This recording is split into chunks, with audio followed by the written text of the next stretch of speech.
Bible says it's a good thing to give thanks to the Lord. Amen.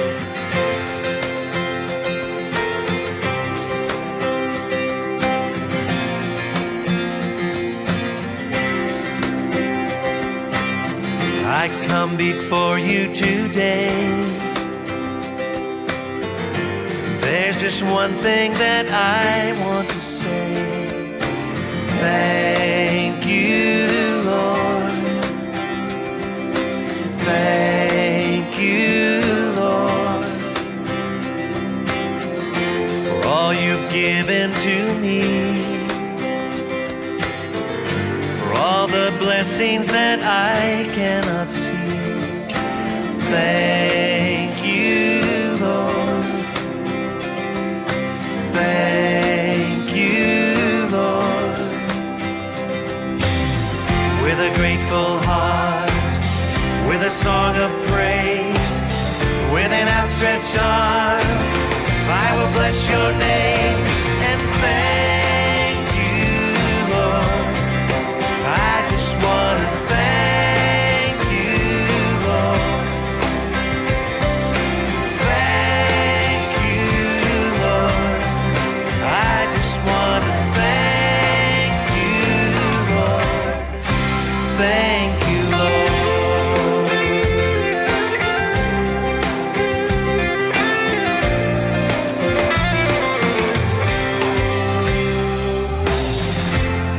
You've done in my life. You took my darkness and gave me your light. Thank you, Lord. Thank you, Lord. You took my sin and my shame. You took my sickness and healed all my pain. Thank you, Lord. Thank you, Lord. With a grateful heart, with a grateful heart, with a song of praise, with an outstretched arm, I will bless your name and thank you, Lord. I just want to thank you, Lord. Thank you, Lord. I just want to thank you, Lord. Thank you, Lord. Thank you, Lord. I just want to thank you, Lord. Thank you, Lord. I just want to thank you, Lord. Thank you, Lord.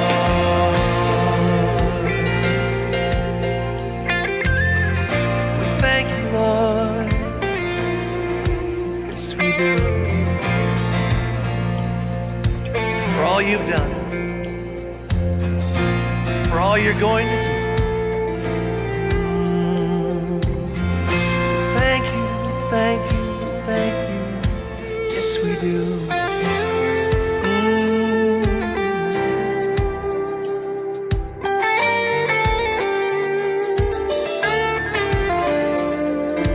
Thank you, Lord. Thank you, Lord. Oh, we thank you, Lord.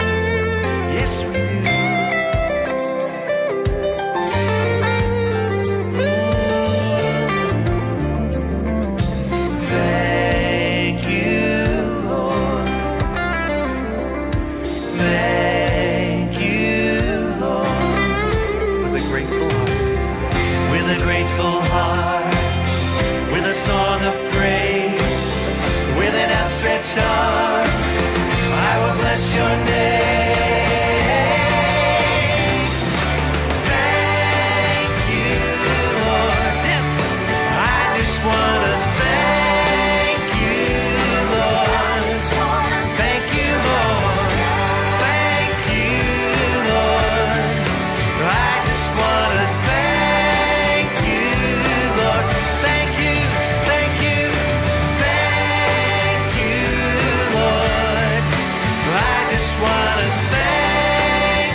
How great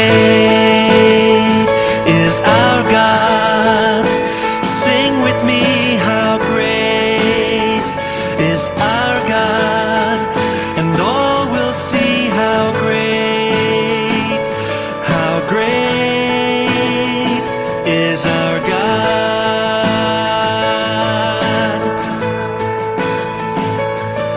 The splendor of a king, clothed in majesty. Let all the earth rejoice, let all the earth rejoice. He wraps himself in light, and darkness tries to hide, and trembles at his voice, and trembles at his voice. How great is our God? Sing with me, how great is our God, and all will see how great is our God.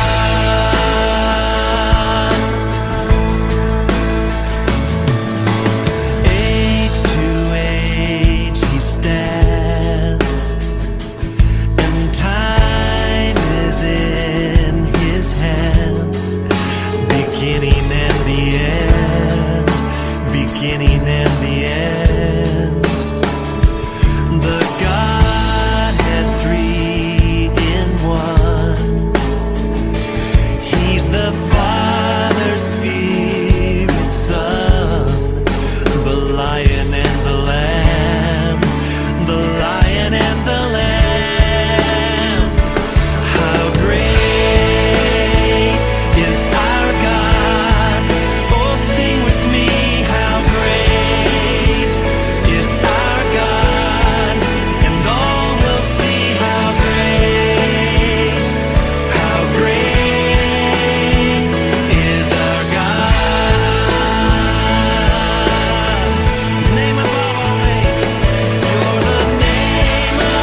Magandang umaga po sa ating lahat mga kapatid.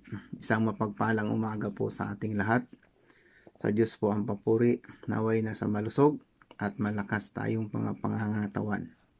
Sa umaga pong ito, ang mensahe ng ating Panginoon na ipinagkaloob sa atin ay ating pong matatagpuan sa aklat ng Isaiah sa chapter 43 verse 18 down 19. Babasahin ko po ito sa Tagalog na translation sa aklat ng Isaiah chapter 43 verse 18 down 19. Ito po ang kanyang sinasabi. Ito ang sabi niya, ilibing mo na sa limot at huwag nang alalahanin pa ang mga nangyari noong unang panahon. Masdan mo, ako ay gagawa ng isang bagong bagay. Ito'y nagaganap na, hindi mo pa nakikita. Gagawa ako ng isang daanan sa gitna ng disyerto at magkakaroon ng ilog sa lugar na ito. Maraming salamat po sa pagkabasa ng salita ng Panginoon. Tayo po ay sandaling manalangin. O dakila at mapagpala namin o Diyos, maraming salamat po sa umagang ito. At muli kami Lord ay inyong pinagkaluban ng oras para ikaw ay sambahin sa Espiritu at katotohanan, Panginoon. Dakilang Diyos sa umaga pong ito, loobin niyo po nawa at marapatin na kami ay inyong katagpuin. Bagaman po kami ay nasa aming mga tahanan na magpupuri at magsasamba sa inyo, Lord. Nawa, Panginoon, ang ganitong kaparaanan ay kami ay lubos na magkaroon ng oras at nang sa ganun, Panginoon, higit ka namin mapaglingkuran at sambahin, Panginoon. Panginoon, sa umaga ping ito, dalangin po namin na saan man po ang inyong mga anak sa mga oras na to, naway makasama namin sila sa presensya niyo, Panginoon. Sa oras na to, Panginoon, sa aming pagsasamba, nawa ang iyong pangalan ang siyang maitaas namin. At maluwalhati namin, Panginoon, ang inyong kaharian, O Diyos. Maraming salamat po, O Diyos, sa umagang ito. Samahan niyo po kami at kayo po ang patuloy na magturo sa amin. Sa pangalan niya yung anak na si Jesus. Amen. Ang mensahe ng ating Panginoon ay may pamagat na gumagawa ang Diyos ng mga bagong bagay. Bilang tao, tayo naman ay nakagagawa ng mga bagay na kuminsan na nagre-resulta ng mga pagkakamali. Minsan ang mga kamaliang ito ay nagiging bilangguan ng ating isip at pagkatao. At mas maluba kapag tayo ang nagagawan ng kamalian ng ating kapwa o nasasaktan ng ating kapwa tao. Kahit wala tayong kasalanan, marami ang nagdurusa dahil sa kagagawan ng iba. May mga nakaraan tayo na patuloy na umaalipin sa ating emosyon at sumisira ng ating desisyon. At sa ganitong paraan, parang hindi tayo makahakbang dahil nananatili tayo sa ating mga nakaraan. Subalit, mabuting tandaan natin na ang Diyos ay gumagawa ng mga bagong bagay. Kaya niyang baguhin ang ating buhay.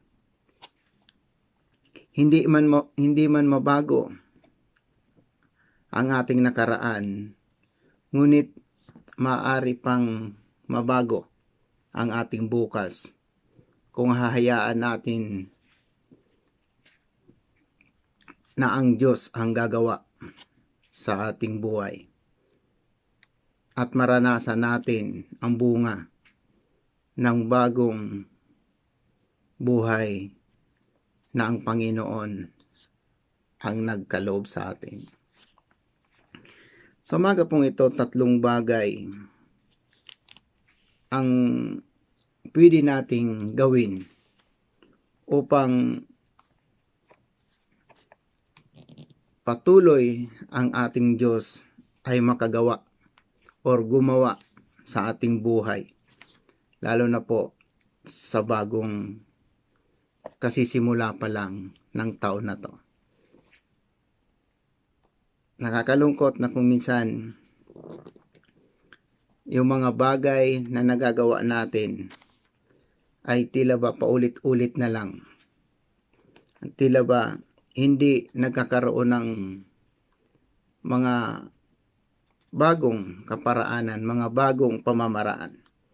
Subalit ang Panginoon, hinihikayat tayo na mas piliin natin na unahin kung ano ang kanyang naisin. Ang unang bagay na dapat natin magawa, lalo na po sa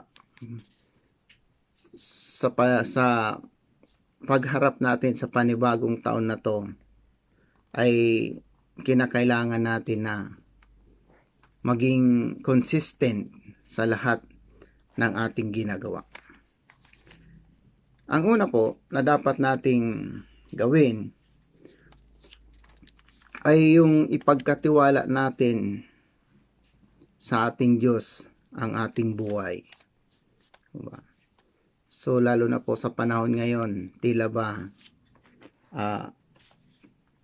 nagkakaroon na naman ng hindi maganda na mga pangyayari, lalo na po sa panibagong virus na naman na nasa ating ngayon.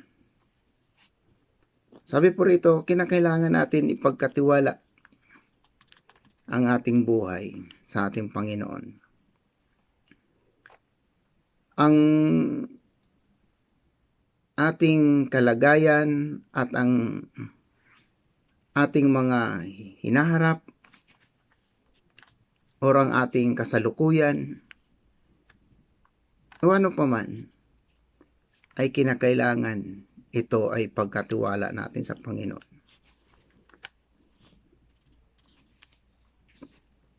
Kung minsan nahihirapan tayong gawin yung mga bagay na ipagkatiwala sa Panginoon, sapagkat umaasa tayo na sa pamamagitan ng ating mga sariling kakayanan ay mapagtatagumpayan natin. Subalit dito po sa talata na ating binasa, ang panyaya sa atin ng talata, kailangan natin na ilibing ang lahat or limutin yung mga bagay na nakaraan sa atin. O bagay yung mga pangyayari sa nagdaang taon, kailangan natin ito ay tuluyan ng isang tabi, o baga tuluyan ng limutin. Dahil itong mga bagay na to ang nagiging sanhi kung bakit hindi natin lubos na ipagkakatiwala sa Panginoon ang ating buhay. Ito yung mga nagiging hadlang upang hindi natin magawa na ipagkatiwala sa ating Panginoon ang ating kasalukuyang buhay, maging ang ating hinaharap na buhay.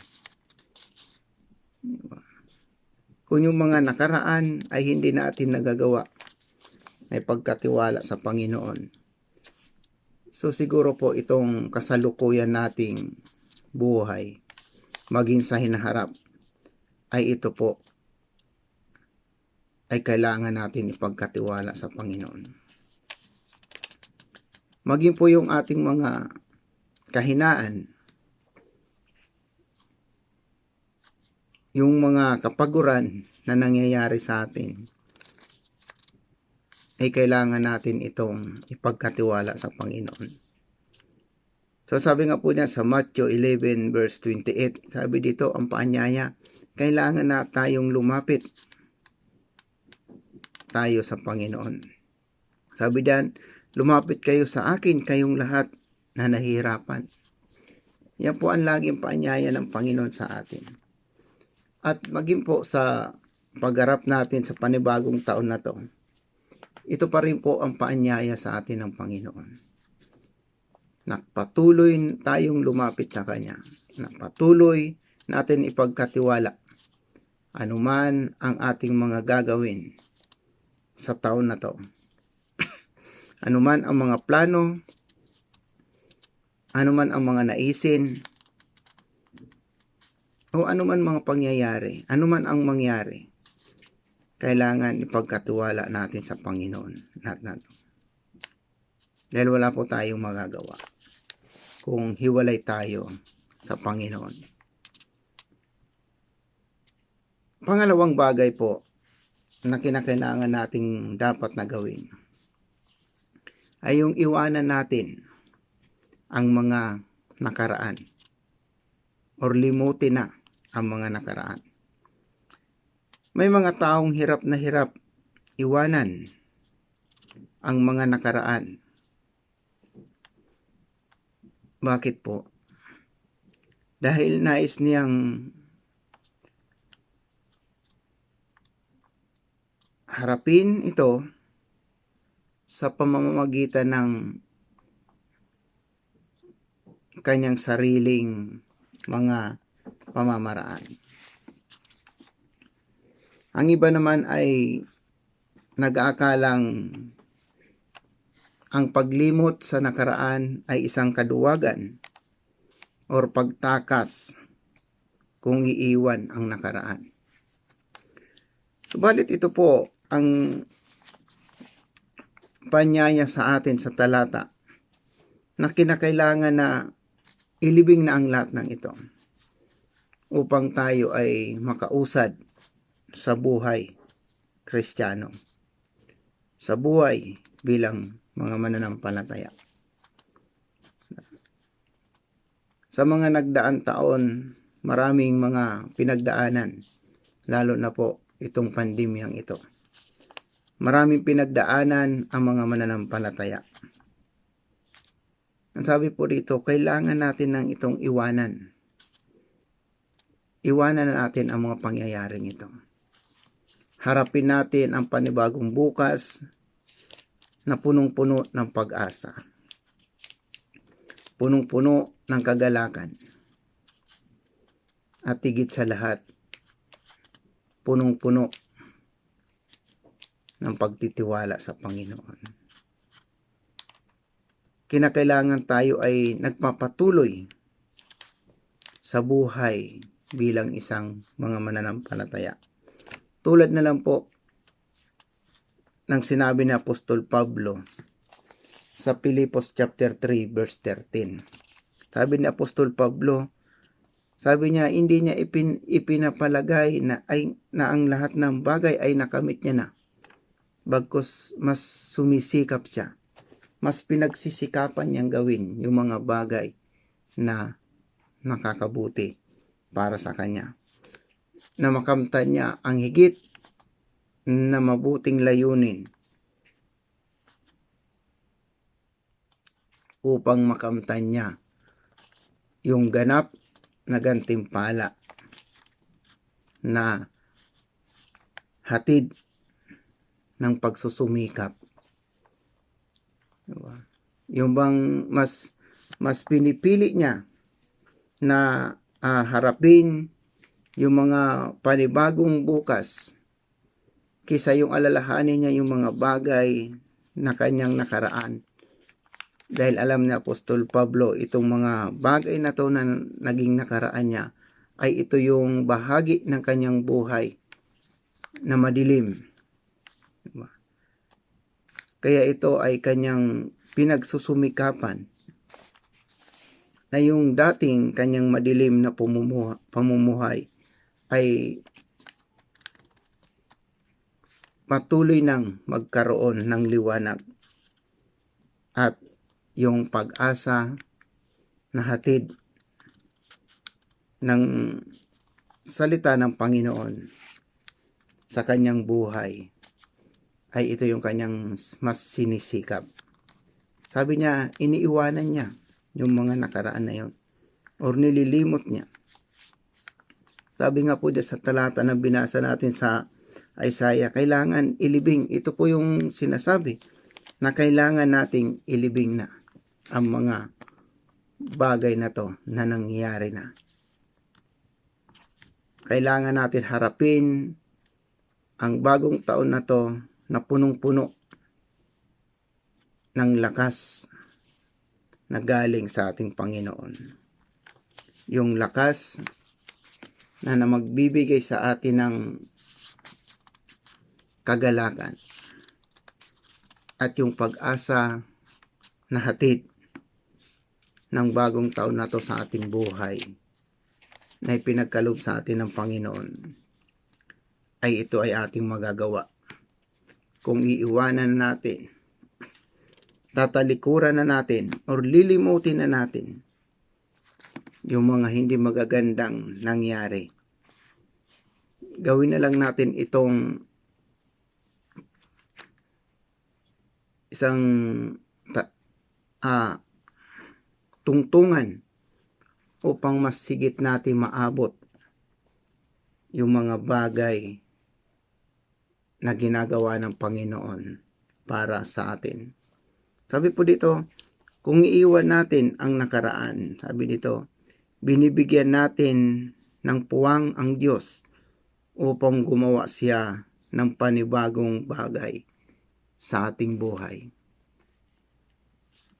So kung kinakailangan pala, iwanan na natin. Diba? Na kung sa tingin natin yung mga bagay na nangyayari sa atin ay tila ba nagiging hadlang, kung minsan kailangan natin bitawan upang makagawa ng maayos ang ating Panginoon sa ating buhay. May mga hadlang kung bakit hindi nakakagawa ng tuloy-tuloy ang Panginoon sa ating buhay. Dahil may mga sagabal. Imagine nyo po kapag ang isang daanan ng tubig ay may mga bara, hindi po makaagos na maayos ang tubig. Hindi masyadong dadaloy ng maayos. Kinakailangan ito ay linisin at kinakailangan ito ay kinakailangan tanggalin yung mga bara na yon upang patuloy na umagos. So ganun din po ang pagkilos ng Panginoon sa ating buhay. Kung marami tayong mga priorities sa buhay na hindi naman ayon sa naisin ng Panginoon, kung hindi naman ayon sa layunin ng Panginoon o maging sa kaparaanan ng Panginoon, ito po ay nagiging bara, nagiging sagabal o nagiging hadlang sa patuloy na pagkilos ng Panginoon sa ating buhay. Kinakailangan natin iwasan na, tanggalin na ang mga barang ito sa ating pamumuhay bilang isang Kristiyano. Dahil kung patuloy tayong namumuhay na may mga balakid, may mga priorities na hindi naman talaga importante, ito po ang nagiging hadlang para hindi consistent ang pagkilos ng Panginoon sa buhay natin. Baga hindi nakakagawa ang Panginoon sa ating buhay. Dahil tila ba tayo mismo ang gumagawa ng mga hadlang para ang pagkilos ng Panginoon ay limitado sa ating buhay.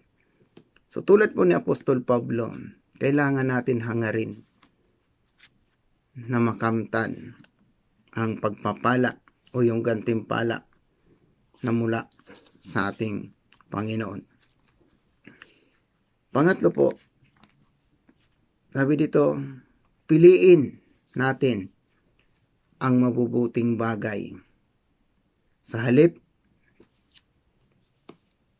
na tayo ay paalipin sa mga nakakasirang bagay, piliin natin na maging mabuti o maging masaya, maging matagumpay at manatili sa ating Diyos.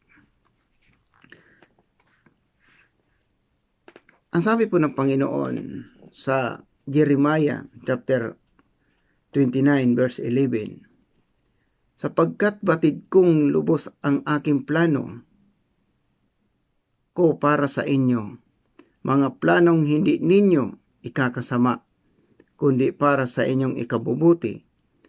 Ito'y mga planong magdudulot sa inyo ng kinabukasan punong-puno ng pag-asa. Yan po ang layunin ng Panginoon. Kailangan natin piliin ang mabuti na mga bagay na naayon sa plano ng ating Diyos. Ang plano ng ating Panginoon sa atin ay maging mga huwaran tayong mga mananampalataya. Ang maging masunurin sa kanyang mga naisin. Sa panibagong taon po na to, kailangan natin harapin ang bagong bukas na kasama ang Panginoon, na tanging mabubuting bagay ang ating mga ginagawa. Sabi nga po diyan sa Pilipos chapter 4 verse 8, sabi ni Pablo, bilang pagtatapos mga kapatid, dapat maging laman ng inyong isip ang mga bagay na nararapat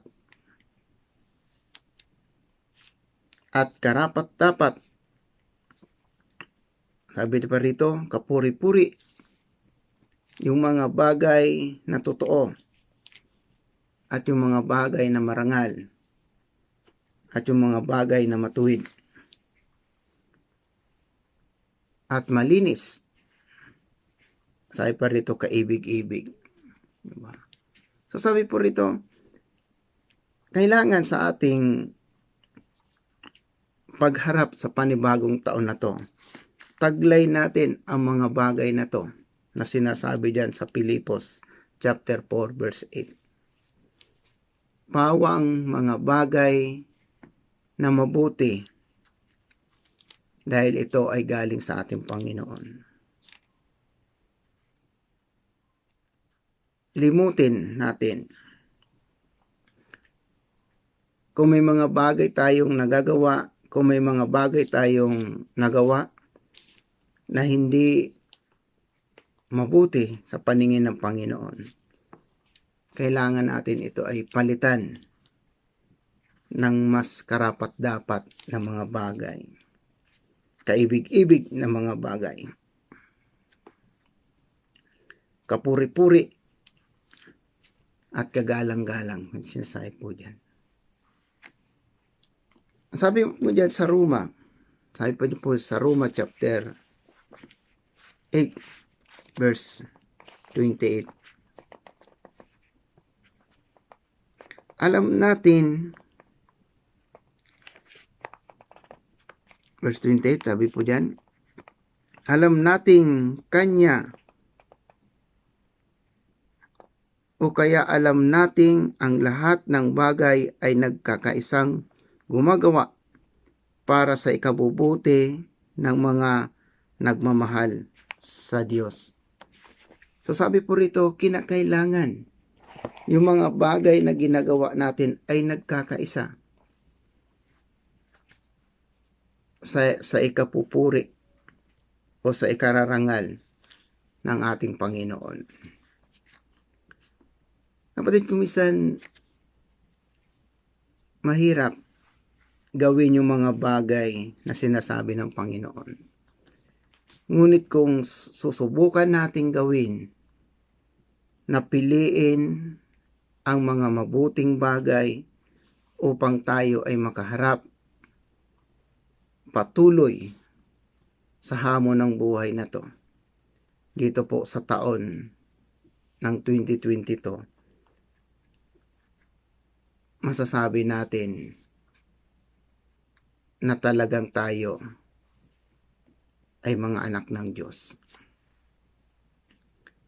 Ang sabi pa nga po dyan sa Roma chapter 6 verse 12, huwag na ninyong paghariin ang kasalanan sa inyong mga katawan na may kamatayan, upang hindi na kayo maging alipin na masasamang hilig nito. Diba? So ito po yung paanyaya sa atin sa taon na to, na tayo ay maging huwaran ng mga mananampalataya, na maging malinis sa paningin ng Panginoon, lalo na po doon sa mga taong nakakakilala sa atin.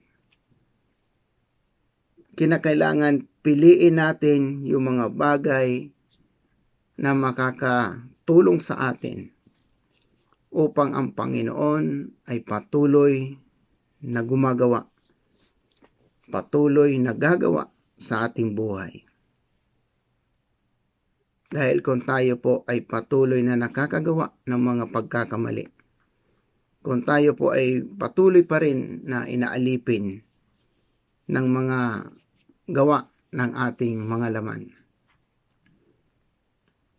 ay ang pagkilos ng Panginoon sa ating buhay ay nalilimitahan. Kaya po ang nagiging resulta, tayo ay mga mahihina na mga mananampalataya. Sabi nga po diyan, mga sakitin dahil kulang sa vitamina ng salita ng Panginoon. Mga kapatid, 3 bagay po ang tinuturo sa atin ng mensaheng ito.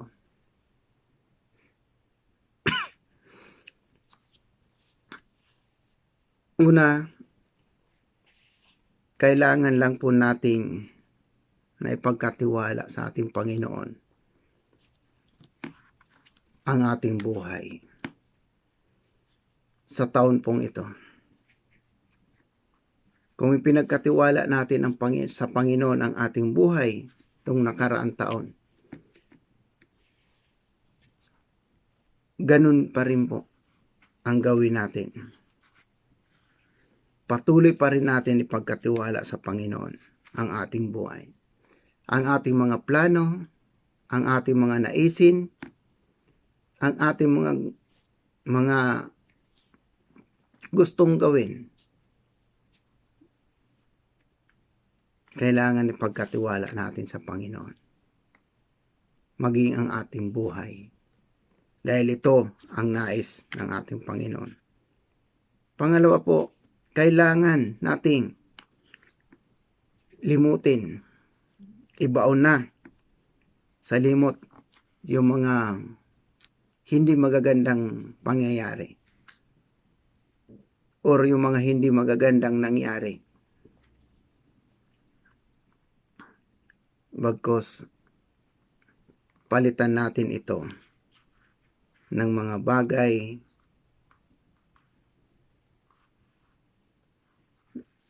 na ginagawa ng Panginoon sa ating buhay. Mga bagay na magdudulot sa atin ng pag-asa, katagumpayan sa mga plano natin. Pangatlo po, kinakailangan lang natin piliin ang mga bagay na makakabuti para sa atin. Piliin natin yung mabuting bagay na itinuturo sa atin ng Panginoon. Dahil kung wala sa atin ang mga bagay na to, paano natin haharapin ang bagong taon na to? Nakasisimula pa lang ng araw o buwan ng taon na to. Ito na naman po ang kinaharap natin. Nawa mga kapatid, ang mensaheng ito ng Panginoon ay patuloy ito nating maranasan. Naway wag nating hayaan na ang Panginoon ay hindi makagawa sa ating buhay. Dahil hindi pa po tapos ang Panginoon sa atin. Araw-araw, oras-oras, gumagawa ang Panginoon. Gumagawa ang Panginoon sa ating buhay. Kinakailangan lang malaya at maaliwalas na makagawa ang Panginoon sa ating buhay. Dahil kung hindi natin hahayaan na ang Panginoon ay kumilos sa ating buhay, sigurado po tayo dyan mga kapatid. Hindi tayo magiging matagumpay na mga Kristiyano. Maraming mga struggle, maraming mga pagsubok tayong pagdadaanan. Dahil ang Panginoon ay naantala sa kanyang ginagawa sa ating buhay. Ito po ang mga proseso ng mga paglago ng mga mananampalataya. Dahil kung gaano natin ninanais na tayo ay maging matatag na mga mananampalataya, maging malagong mga mananampalataya, mas higit po ang Panginoon. Kaya sabi nga po, araw-araw daw ang mga mananampalataya ay pinapanday pa ng Panginoon. Pinapanday tayo ng Panginoon. Araw-araw tayo ay sinusubok ng iba't ibang uring mga kaparaanan, mga iba't ibang uring mga hindi magagandang pangyayari. Subalit kung ipagkakatiwala natin sa Panginoon ang ating buhay, kung ahayo tayo na punong-puno ng pag-asa, punong-puno ng kagalakan, walang bahid na mga bagay na nagiging sanhi ng kamalian. At kung pipiliin natin ang mga mabubuting bagay, ay magiging matatag tayong mga mananampalataya.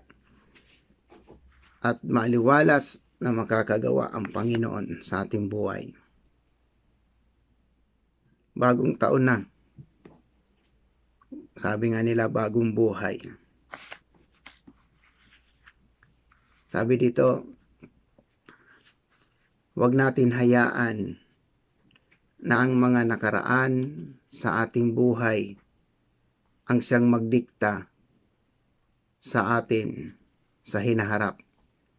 Bagkos ang Panginoon dapat ang siyang kumilos at siyang magdikta sa atin kung ano ang mas mainam na ating dapat na gawin. Mga kapatid, sa umaga pong ito, naway patuloy po natin siyasatin ang ating mga sarili sa pamamagitan ng mensaheng ito. Tayo po ba ay dumadaan pa rin sa isang daanin na tila ba wala ang Panginoon? Kailangan po natin tanungin at siyasatin ang ating mga sarili. Kinakailangan natin na ipagkatiwala sa Panginoon ang lahat ng ito. Sabi nga po, wala tayong magagawa kung hiwalay tayo sa Panginoon. Subalit, kapag ang tayo ay talagang masasabi natin na ang Panginoon ay sumasa atin, inahayaan natin na gumawa ang Panginoon sa ating buhay, anuman sitwasyon ng ating buhay. Kapag hinahayaan natin na kumilos ang Panginoon sa buhay natin, garantisado yan mga kapatid, na walang anumang suliranin na hindi natin kayang mapagtagumpayan dahil ang Panginoon ay kasama natin sa lahat ng oras. Maraming salamat po. Tayo po ay manalangin. Dakilang Ama at aming Diyos, maraming salamat po sa inyong mensahe sa umagang ito. Alam po namin, Lord, na marami kang ginagawa sa buhay namin. Lord, naway turuan niyo po kami na hayaan ka na gumawa ng mga bagong bagay sa aming buhay. Gumawa ng mga bagong kaparaanan, bagong kaisipan, bagong layunin. Ito po ay inyong patuloy na gawin sa amin, Panginoon.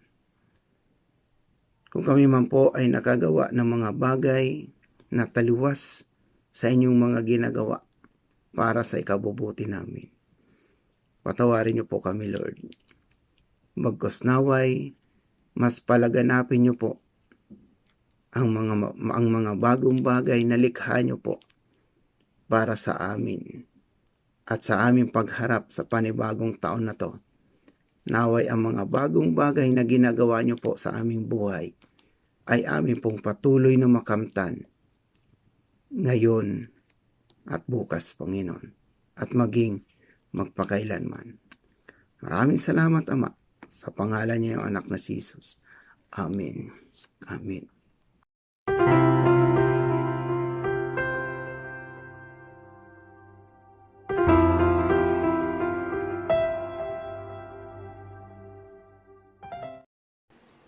Dadako po tayo sa ating pag-celebrate ng banal na hapunan. Ang sabi po dyan sa unang Korinto chapter 11 verse 23 down 26, sapagkat ito ang turo na tinanggap ko mula sa Panginoon at ibinigay ko naman sa inyo. Noong gabing siya'y ipagkanulo, ang Panginoon Hesus ay dumampot ng tinapay, nagpasalamat at pinagpiras-piraso iyon, at sinabi, ito ang aking katawan na inahandog para sa inyo. Gawin ninyo ito bilang pag-alaala sa akin. Matapos maghapunan, dumampot din siya ng kupa at sinabi, ang kupang ito ang bagong tipan na pinagtibay ng aking dugo.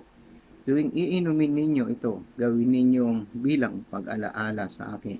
Sapagkat tuwing kakain kayo ng tinapay na ito at iinom sa kupang ito, ipinapahayag ninyo ang kamatayan ng Panginoon hanggang sa kanyang muling pagparito. Tayo po ay mananalangin sa tinapay na simbolo ng katawan ni Jesus Christ na nabayubay doon sa cross, at sa alak na simbolo ng dugo na nabuhos doon sa krus sa Kalbaryo. Panginoon na aming Diyos, maraming salamat po sa tinapay na to na simbolo ng iyong katawan.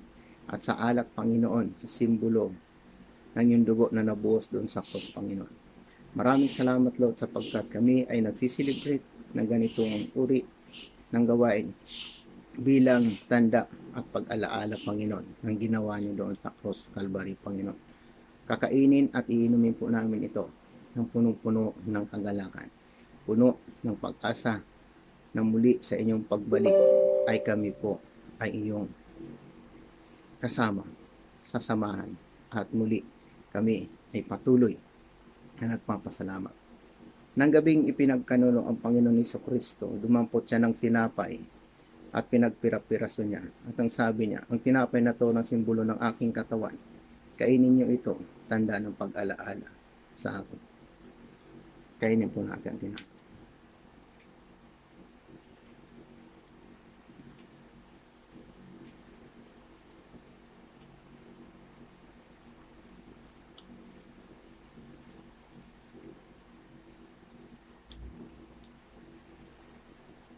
Matapos siya magpasalamat, kumuha siya ng kupa at ang sabi niya, ang kupang ito ang simbolo ng aking dugo na nabuhos doon sa krus Kalbaryo.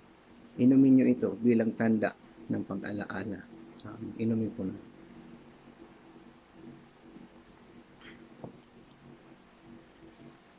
Maraming salamat po, Panginoon, sa inyong ginawa doon sa krus sa Kalbaryo upang kami ay magkaroon ng ganap na kaligtasan, Panginoon.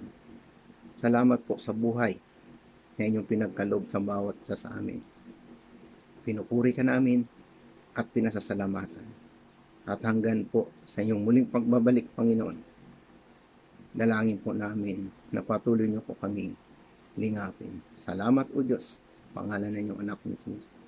Amen. Amen.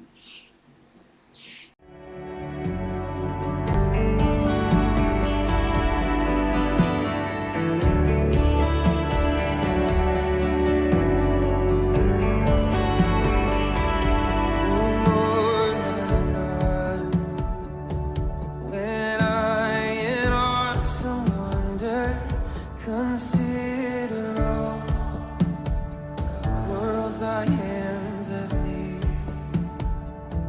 I see the stars, I hear the rolling thunder that I've heard the universe display. Then sings my soul.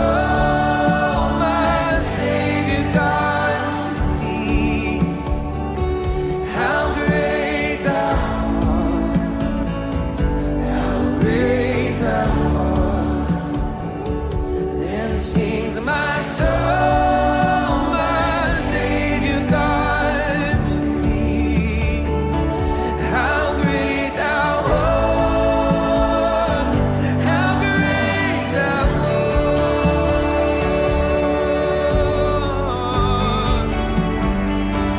And when I think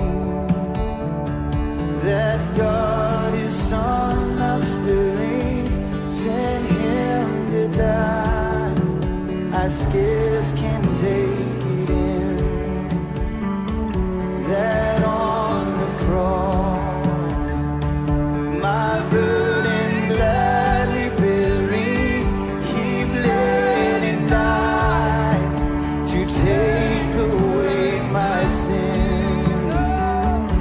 And sings my soul, my Savior God, to thee.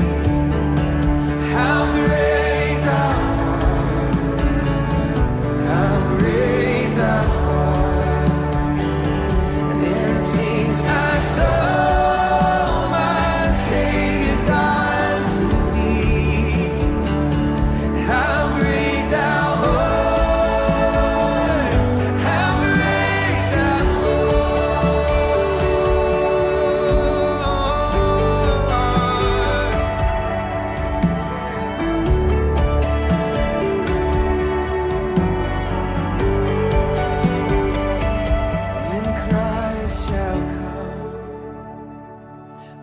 shouts of acclamation and take me home, where joy shall fill my heart. Then I shall bow in humble adoration and then proclaim, my God, how great thou art.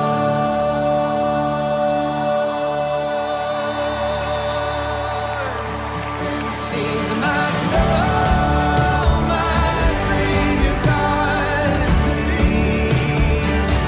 How great thou art, how great thou art. Then sings my soul, my Savior God, to thee. How great thou art, how great thou art, how great thou art, how great thou art.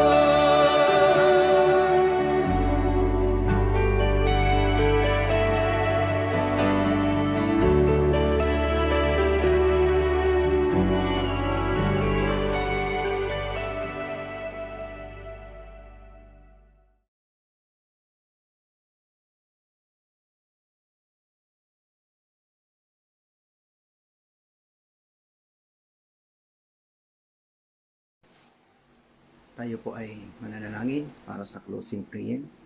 Dakila at mapagpala naming O Diyos, maraming salamat po sa inyong mensahe sa amin sa umagang ito. Dalangin po namin, Awa, na patuloy niyo po kaming turuan, patuloy po kayong pumagitan, patuloy po kayong gumawa sa buhay namin, Panginoon. Patuloy niyo pong ipahayag sa amin ang mga bagong bagay na gawa niyo sa aming buhay, Panginoon. At patuloy niyo pong gawin sa amin, Panginoon, ang inyong nais, O Diyos. Patuloy po kayong magpahayag sa buhay namin. At sa panibagong taon na to, Panginoon, dalangin po namin na naway patuloy kaming manangan, patuloy namin ipagkatiwala ang aming mga buhay, ang aming mga plano, ang aming mga naisin, ang aming mga layunin, O Diyos. Tanging sa inyo lamang po namin ito ipinagkakatiwala, Panginoon. Yan alam po namin, O Diyos, kailang ang may kakayanan na gawin ang mga bagay na to para sa amin, Panginoon.